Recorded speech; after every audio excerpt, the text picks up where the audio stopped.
وكهرين وشوشيني مشغلي يا بيني.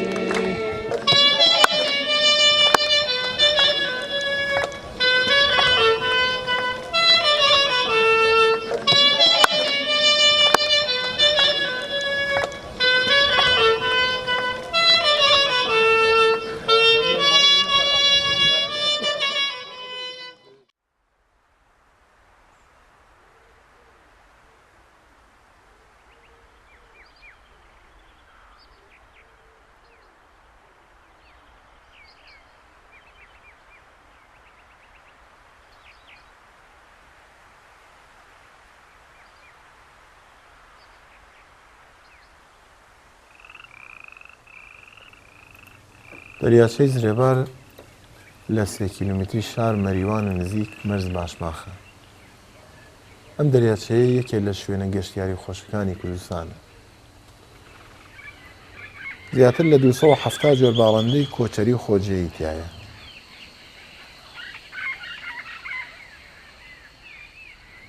ئەتوانین لەناو ئەو باڵندانە سۆنەی سەرخەنەی و سۆنەی سەرسەوز و چاوکەوەلە و گامارۆلە و شینە شاو و زۆرێک لەو باڵندانە ناو ببین.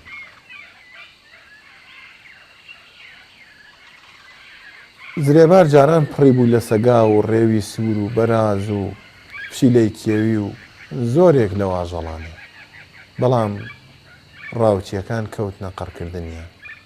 پێگەی داخە من خۆم یەکێک لەو ڕاوچیانە بووم کە دەسم لە هیچ ئاژەڵ و باڵندەیە نەپارێت. ئێستا زۆر پەشیمانم. چەند ساڵە شەو و ڕۆژکارم بووە ژینگە پارێزی و تۆمارکردنی ناوی ئەو باڵندانەی لێرەن. بەشکم بتوانم تۆزێک لەو زیانەی بەم ژینگەوا و خاکم گەیاندووە قەرەبوو بکەمەوە.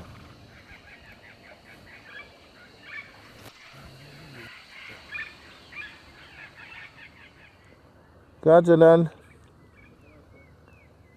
ئەوە چاوکەوەلەیە چاوەکەم لەناو هینەکە سایت ناو سایتەکە چاوکەوەلەیەکە نێرە.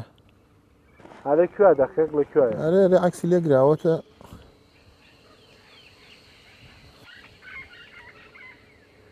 ئەو ماسیگرەکانی شیاتیا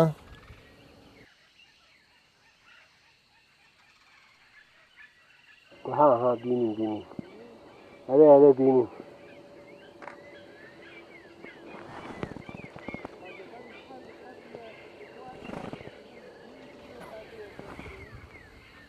کەسم کوێت تماشای کرد زۆر جوانە.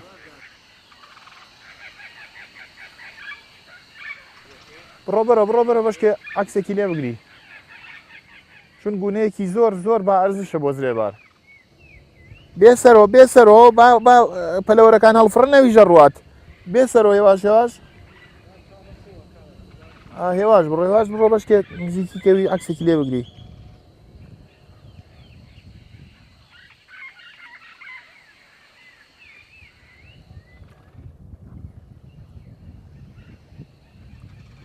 چەندێ جوانە جەلال،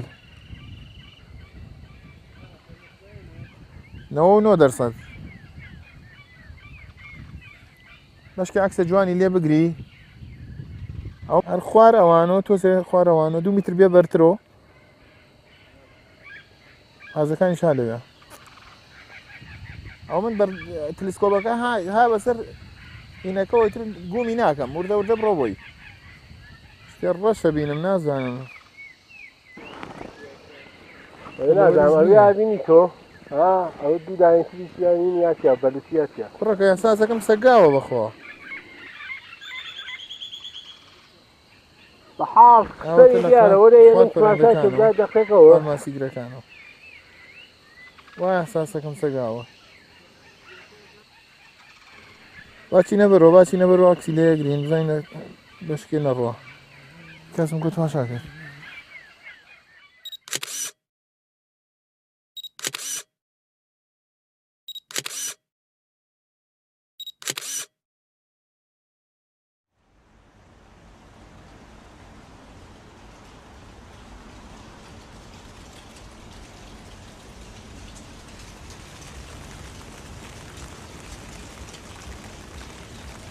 لە کاتی بەفربارین خەڵکی گوندەکانی دەوروبەری زرێبار چۆن بیر لە ماڵ و ژیانی خۆیانەکەنەوە ئاواز لە بیری حاجی لەقلەقەکان بۆیە پاش هەموو بەفرێک بە هەرەوەزی ئەکەونە ڕێ و هێلانەی حاجی لەقلەقەکان خاوێنەکەنەوە.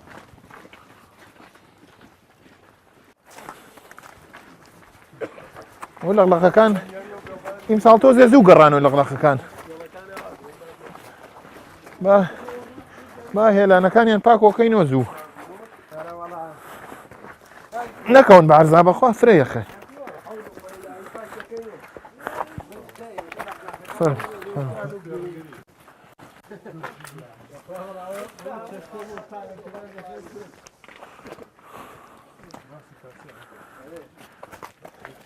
جارێ دوانیان گەڕاونە تۆ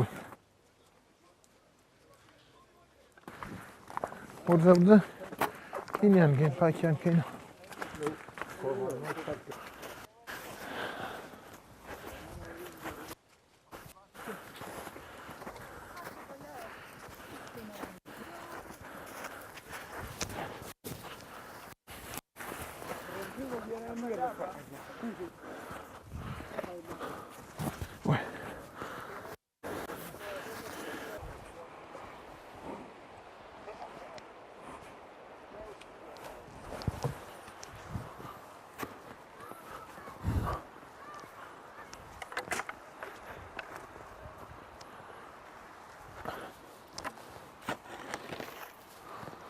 پاکردنەوەی هێلانەی حاجی لەقلەقەکان وەکو جەژنی لێ هاتووە.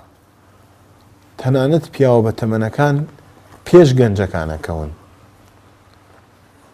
پاکردنەوەی هێلانەکان خەڵک فێری پێکەوە ژیان لەگەڵ بوونەوەرەکانی تراکە.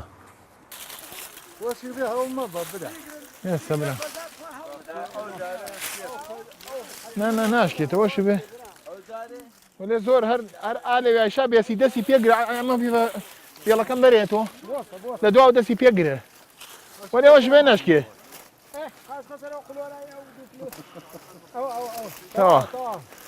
تەوا نانەوە هەر لێوە دەست و پێگرێ هەر هێواش بیکە خوارەوەدەی دەست خۆش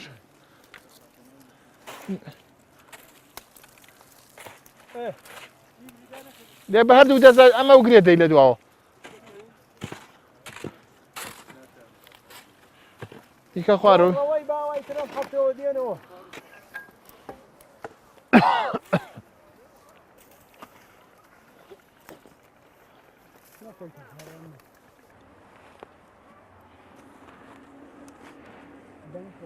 نبي خبم ديوا بي خبم ديوا او بياوي ترمدن هذا او كلها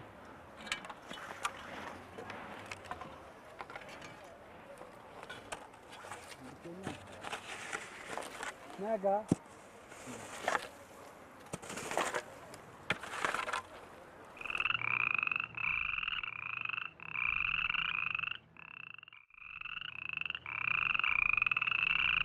ڕەکان دانیشتنی مرۆمان لەسەرەوەسە کە لە بۆ جانۆڵەکان شماڵ 5 ساڵ تەنەفوسیان داوە بە جانۆڵەکان شماڵ ئەوەتە کە ئەبینین وازێتەکە چۆنە کاولکاریەکە ڕووی کردوەتە ئێرەوە ئایسێ لەسەرەوە کە بزانین ڕاهکار چییە کە بزانین چی بکەین چۆن بەڕاستی ترەمە خەتەرێکی گەورەیە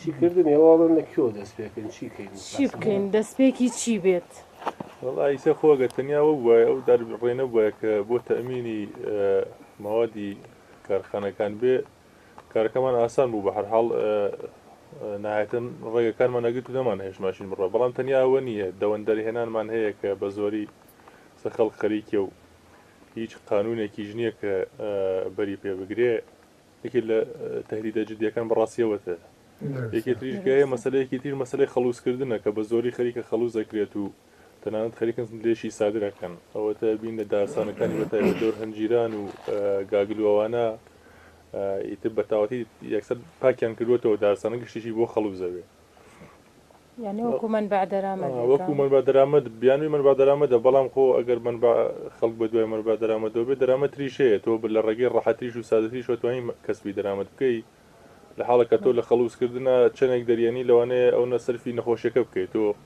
بۆ دوو کەڵەوانە نەخۆش بکەیت و مشکڵی تەنەفسی بۆ دروست ببێت. من پێم وایە هەروەکو چۆن بۆ شکاندنی بە حساب تاپڕ و ئەوشتا چەکی سەوز دەستمان پێ کرد لەگەڵ شەهیدانە هەروە ئەو پرۆسە دەست پێ بکەینەوە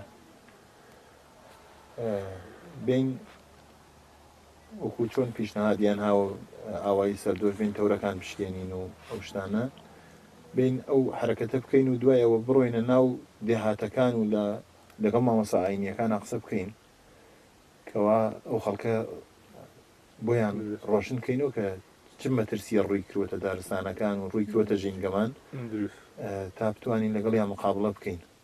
بەحاڵە بێ ڕێگەی بدۆزینەوە چون ئەگەر ئەوە بڕاتە بەر لەوانەیە تا چەند ساڵی داهاتووی تە دارستانێک نەمێنێت کە تۆ بتوانین ئاوا لە سێبەریا تا بنیشی ئافویان کەوت دوستانە شەهیدە کاک شەریف و کاگومە کەیسە جێشیان خاڵیە لێرا بەڕاستی ئەو ئیدەوە ئەو بەرنامە ئەمە توانین لە چڕوپڕتر و لە زۆربەی شوێنەکان بتوانین بە شێوازێکی تر ئێمەوە بەرگوزارکەین و ئیجرایکەین. ئەوە بوو بینیمان لە دوای چەکی ساڵز کە هاوڕێیانیش بوون لەو کاتە مۆجێکی باش ڕێکەوت بۆ تفەنگشکاندن و قەفەسشکاندن و پلەوەربەردان و ئەمانە کە زۆر باش بوو بە خۆشحاڵی و تا ئیسەش هەر نەتیجە مثبەتەکانی بینین. ئەیسەیش ئەوەی کە بیستومە لە سەردۆشە هینە کراوە بڕیاری درا مەجموعی لەو کوڕانە وتیانە تەور و ڕەبەرخیشتەکانیان بشکێنن.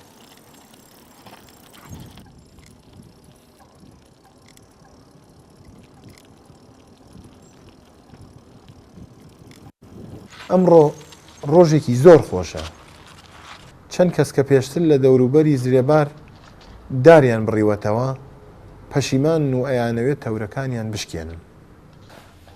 لەگەڵ خاتو نازار هاوسەری شەید شەریف و کاکناجی کانیسانانی لە دامەزرێنەرانی ئەنجومەنی سەوزی چیا بۆ ئەو مەراسمە بانکراوین.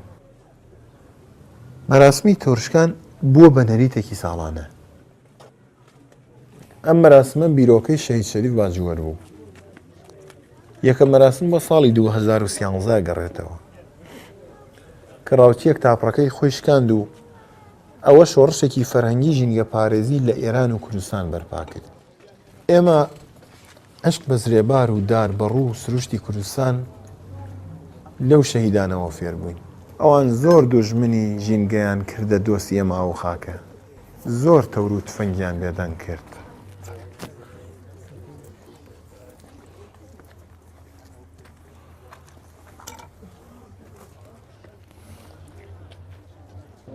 سڵاو و ڕێز بۆ بەشداربوونتان.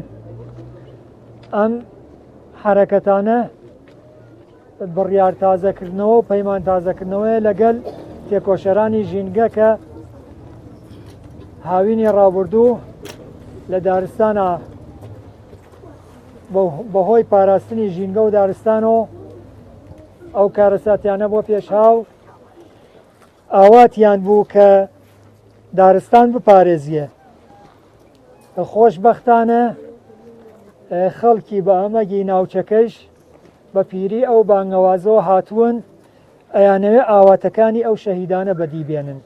ئەم جارە بیری مەزنی چەکی پیرۆز چەکی شکاوە ئەبێتە ڕێبەر و هیوای مرۆڤ ئەبێتە دروشم و کردەوەی ئاشتی و ئاسایش شایستە و پایە بەرزە ئینسان لە کاتی قەیرانە لە قوڵایی دەرونی لە خۆشەویستی ویژدانێکە خوڵقێنێ کە ژیان و ئاسوودەیی ئەبەخشێ تەواوی هەوڵی چاک ئەکاتە کاکڵەی سەردەمێکی تازە.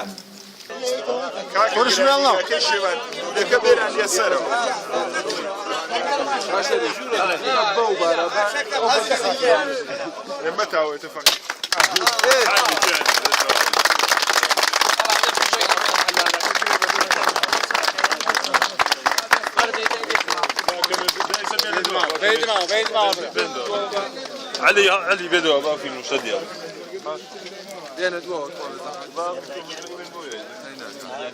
هنا كارت تسويلك بقى كاشريف تاجي قولي نكبا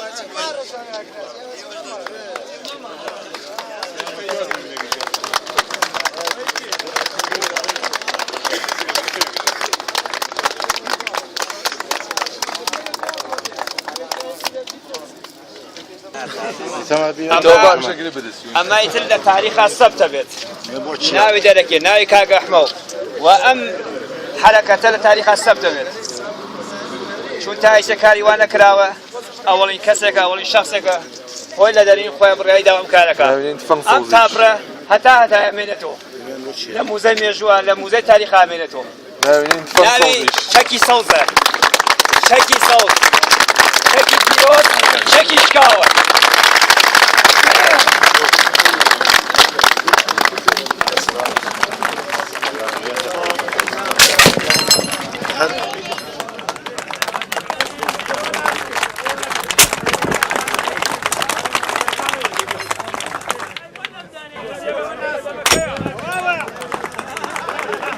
ئەو شەهیدانە داربەڕوو ئاو خاکی ئەم وڵاتیان وەک باوکو دایکی خۆیان خۆشەویست بگرە زیاتریش بۆیە لەمە بەدووە هەرچی سەرەتەور و کلکە تەوری شکاوە هەڵی ئەگرین و بە جۆرێکی تر بەکاری ئەهێنینەوە کە خزمەت بە ژینگە بکات.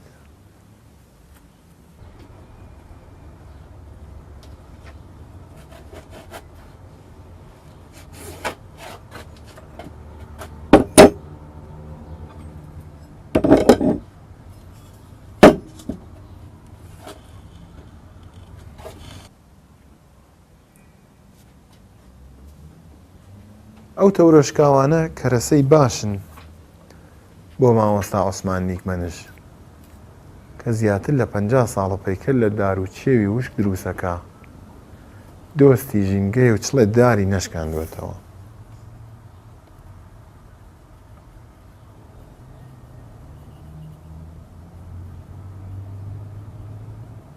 پەیکەرەکانی لە ئوروپا و ئامریکا زیاتر ناسراوە تا لای خۆمان. زۆر لە پەیکەرەکانی لە پێشانگاکانی ڕووسیە و ئوروپا جێ خۆیان کردوەتەوە.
ئەم پەیکەرسازە بەو دارانەی بۆ خەڵوسکردن بڕاونەتەوە و کلکوسەری ئەو تەورانەی لە مەراسمەکان ئەشکێنرێن پەیکەر دروستەکە.